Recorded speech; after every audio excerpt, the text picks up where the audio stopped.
Welcome to This Explainer. Today, we're unpacking a genuinely fascinating mystery together.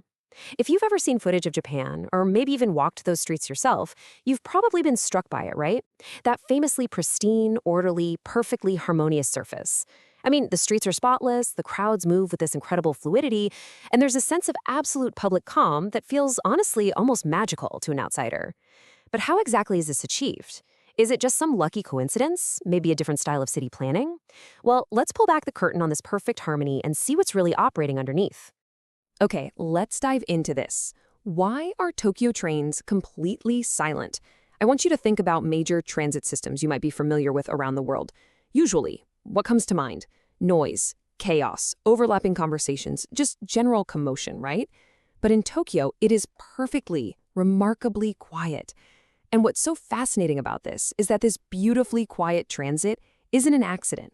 No, it's actually dictated by an unspoken social law that governs absolutely everything in the society, every interaction, every public space, every single commute. Which brings us to Section 1, the unspoken social law. And that leads us right into Section 2, the rule of meiwaku. Now, what's really interesting about this is the sheer uncompromising clarity of the definition. Meiwaku translates directly to do not cause trouble for others. And listen, this isn't just a casual suggestion or, a simple matter of politeness where people wake up and decide to be nice for the day. Not at all. It is a rigid, absolute rule that is deeply ingrained and enforced literally from the moment a person is born. As our source material highlights, Japanese people are taught a very specific hierarchy of needs. Their individual comfort matters way less than the peace of the public.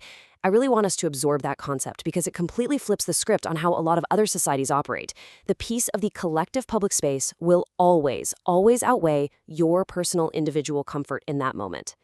To see how this actually plays out in real life, think about some everyday behaviors. Talking on your phone while commuting? Totally normal in a lot of places. Eating a quick bag of chips on the go? Most places, no one even bats an eye. But here, you might as well be committing a crime against public peace. Under the strict rule of meiwaku, these acts are considered incredibly rude simply because the noise of your conversation or even the crunch of your snack might disturb someone else's day. Because your desire to eat or chat is an individual comfort, it has to be suppressed to maintain the harmony of the public space. And this brilliantly illustrates the staggering weight and strict adherence to this social pressure. Let's say you accidentally drop a piece of paper on the floor. In many places, you might just leave it, right? Or assume a street sweeper will eventually get it. But under meiwaku, you absolutely do not leave it. You pick it up and you carry it with you. You hold onto it until you find a trash can, even if that takes hours. You don't cause trouble for the person who has to clean the street, and you don't cause trouble for the people who have to look at your litter. The dedication to never being an inconvenience is absolute. So let's shift gears a bit and look at Section 3, the cultural contrast. To truly grasp the magnitude of this unspoken social law, let's look at a fascinating cultural contrast. How does this intense, highly calibrated social environment actually feel to a foreigner raised completely outside of the system? Well, on one side, you have an American viewpoint. An American grows up in a culture that actively celebrates individualism, right? It places a massive premium on speaking your mind and expressing yourself freely. Now contrast that with the Japanese environment, which operates on this intense pressure to blend in and absolutely never be an inconvenience to the collective. When you take someone raised to celebrate individualism and drop them into an environment demanding strict conformity, it creates a profound culture shock. To the outsider, this relentless pressure to blend in, to suppress your individual comfort for the sake of public peace, it can feel incredibly restrictive. It's basically a completely inverted way of navigating the world. Which brings us to our final section, Section 4, the hidden price. So the crucial point here is that the pressure to constantly blend in and never be an inconvenience is incredibly intense. We've seen the pristine results, the silence, the total lack of litter, but think about the mental bandwidth required to constantly police your own behavior like that. You are always monitoring your volume, holding onto a piece of trash for hours, making absolutely sure you aren't bothering a single person around you on a crowded train. This isn't effortless at all. It requires a constant, draining vigilance.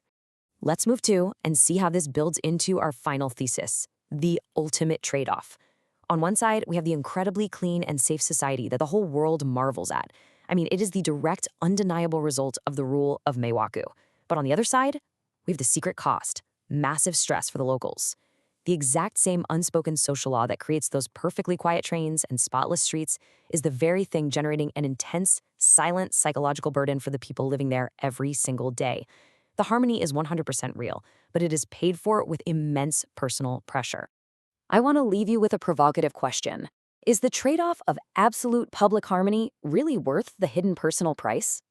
We look at that beautiful, orderly surface, and let's be honest, we often wish our own cities looked like that. But after exploring the source material today and truly understanding the massive internal stress required to maintain it, well, it kind of changes how you view that perfection, doesn't it?